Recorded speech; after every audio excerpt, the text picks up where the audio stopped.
Hi guys! Welcome to Libra Philippines. So, reading natin to for Libra. Um, Take only what resonates. Hindi to magre-resonate sa lahat. So, kunin mo lang yung mga messages na magre-resonate para sa'yo. Sana makaresonate ka ha. Kung hindi, normal yon kasi hindi ko naman talaga makukuha lahat ng energy ng Libra sa mundo. So, this is for Libra, Sun, Moon, Rising, Venus, Jupiter, Libras. Please do subscribe guys and please do comment down below. For personal reading, Jing Tarot Reader. Paka-search na lang siya sa Facebook. Okay, let's start Libra.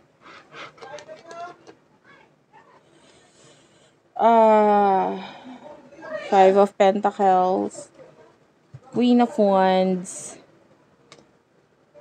Eight of Cups, and one more card. Page of Wands. This is weird, no? Ay, hindi pala ito Page of Wands. This is the Three of Cups. Babasahin ko rin yung Page of Wands kasi nagpakita siya sa akin. And the Page of Cups is also here. So, there's a message there. Anyway, at the bottom of the deck is the Two of Wands. Aries, Leo, Sagittarius energy.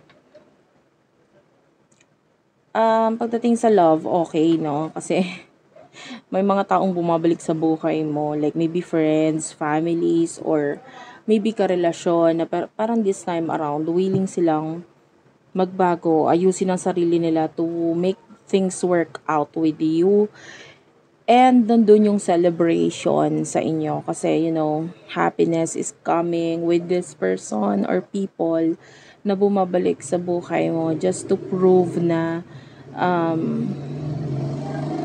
kailangan ka nila sa buhay nila. Like maybe they are friends or families or karelasyon na parang nakita nila yung halaga mo, yung value mo, kung bakit kailangan nilang ayusin ang sarili nila para sa'yo. And I can see that there's a person here who is living something or someone or maybe a situation na inaalisan niya kasi feeling niya mas okay dyan sa'yo. Mas okay sa'yo. Mas okay na mas ibigay ko na lang yung time, yung efforts, yung pagmamahal ko sa'yo. And if this is an ex, immature siya pero kaya niyang baguhin yung immaturity niya na yon para i-work out nga itong connection ninyo. I can see problem regarding money. You have to listen to these people na magbibigay sa'yo ng advice. Hindi mo kailangan ipilit si advice, no? Na parang kakausap ka ng kaibigan na, o yan, tingin mo, ganito, ganyan. Hindi. Kusang may taong dadating sa'yo na maybe this would serve as your guide. Maybe your parent, tita, tito. So, hindi ko alam kung sino. A friend. Pwedeng ganun. Pero yung intention niya is to help you na matutunan or paano mo mas maaayos or ma-overcome yung finances mo, yung career mo, and yung problem mo regarding pera. Makinig ka sa taong to. Bigla na lang siya dadating. Guide yun, no? Alam mo yung angel guides, yan ang sinasabi natin. Minsan hindi siya tao. Pero pwedeng kumausap siya or hipuin niya yung puso ng taong to. Halimbawa, someone na stranger, maybe a stranger. Tapos magugulat ka na lang na kwento mo sa kanya yung buhay mo. Example lang to, hindi ko sinabing ganito yung sitwasyon mo. Pero pwedeng magugulat ka na lang na nakatabi mo lang, halimbawa sa upuan. Tapos nabanggit mo, ay oo nga, may may trabaho ako, parang medyo nahihirapan ako kasi parang medyo hindi ako kumikita or hindi ako nakakaipon. And then pwedeng may advice sa'yo yung taong yon. Take that advice, okay? And maybe this is a friend or a family na parang sila yung magbibigay talaga ng advice sa'yo. You have to listen. Makinig ka. I-apply mo sa buhay mo. Kasi yung angel guides mo, pwedeng hinipo yung puso ng tao na ito na sabihin mo to para itong si ganito magising sa katotohanan.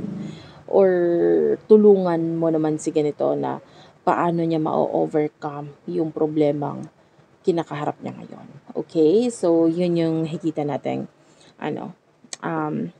advice for you. Wait lang guys, iinom lang ako. Saglit na saglit lang. Okay, I'm back. Any more messages for Libra?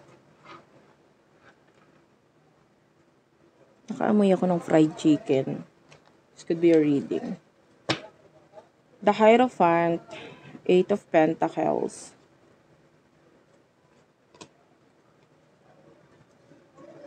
A Wheel of Fortune, the Five of Swords is here.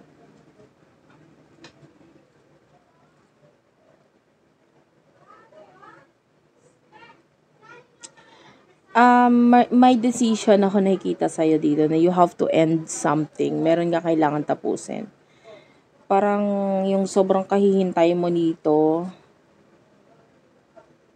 walang nangyayari. It feels like you need to let go, you need to cut off, you need to end something para maggawa ng pagbabago sa future mo. Kasi with the Five of Swords, you would know if it's already over, tapos na, wala nang pinatutunguhan or what.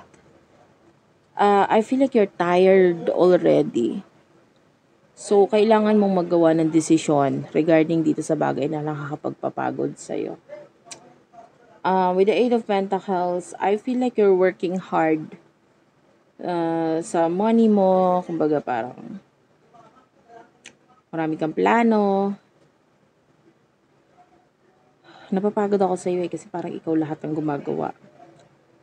The Hierophant, yeah. Someone is going to help you. Turuan ka ng leksyon or sabihin sa'yo,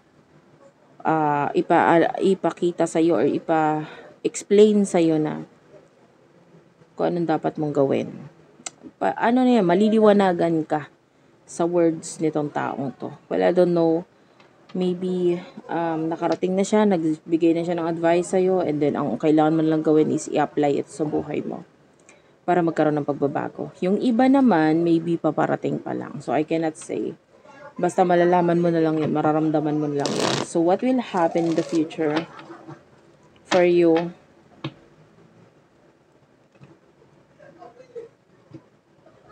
Yeah, the Page of Wands is here for your future. By the way, sorry about the noise. May mga noises talaga sa aking background kasi medyo maingay po talaga. Well, hindi ko po yun makakontrol. So, bahala ka na. Mahalaga na intindihan mo yung messages. Okay, so this is for your future. Future for Libra. Okay, you do have here the Ten of Swords. Paulit-ulit yung message eh. Kasi nasa sayo yon actually. Yung future mo is nasa sayo. Either ikaw ay i-continue mo kung ano yung bagay na nagpapahirap sa'yo, and then you will be stuck sa situation. Yung iba pwede may kinalaman sa negosyo, King of Wands. Alam mo naman yun kung nag-workout pa ba yung business mo, yung career mo, or you have to end. Diba? Dalawa lang yan. The Knight of Wands and the Two of Wands, Aries, Leo, Sagittarius energy, nasa sayo yung action kung hanggang kailan ka tatagal. Kasi ang success, merong success for you actually with the Nine of Cups. Pero kailangan mo munang bumitaw, kailangan mo munang mag-take ng risk with the Fool. With the Knight of Swords, pwedeng may kinalaman sa pagta-travel, and maybe this is the new beginning na naghihintay para sa'yo. Kailangan mo mag-ipon with the Four of Pentacles, save money, dito sa mas something na mas magbibigay sa'yo ng accomplishment or success sa future mo. Kasi for whatever you are doing right now, pwedeng hindi masyado nagbibigay ng success ito sa'yo. So, kailangan mong bitawan yan. Kailangan mong mag-let go. Ikaw yung gagawa ng big change sa buhay mo ngayon. Okay? And then, yeah. Hindi mo naman kailangan i-broadcast or sabihin. Kung halimbawa yung iba sa inyo, nahihiya ka kasi sa mga, especially, I feel like mag-a-apply ito sa mga may business dyan. Hindi mo naman kailangan sabihin or ipagkalanda ka na, ay nagsara yung negosyo ko kasi ganito, ganyan, nalugi, ganyan. Hindi mo naman kailangan sabihin gano'n. Pwedeng i-stop mo lang siya kasi may mas magandang opportunity naghihintay sa'yo. And then, pwede mo sabihin, kasi may opportunity binibigay sa akin, hindi ko na kayang i-handle to. So, pwedeng ganon. Maraming ways. So, tsaka wala naman silang pakialam sa buhay mo. Buhay mo pa rin yan. Anyway, thank you for watching. I love you all. And, bye-bye.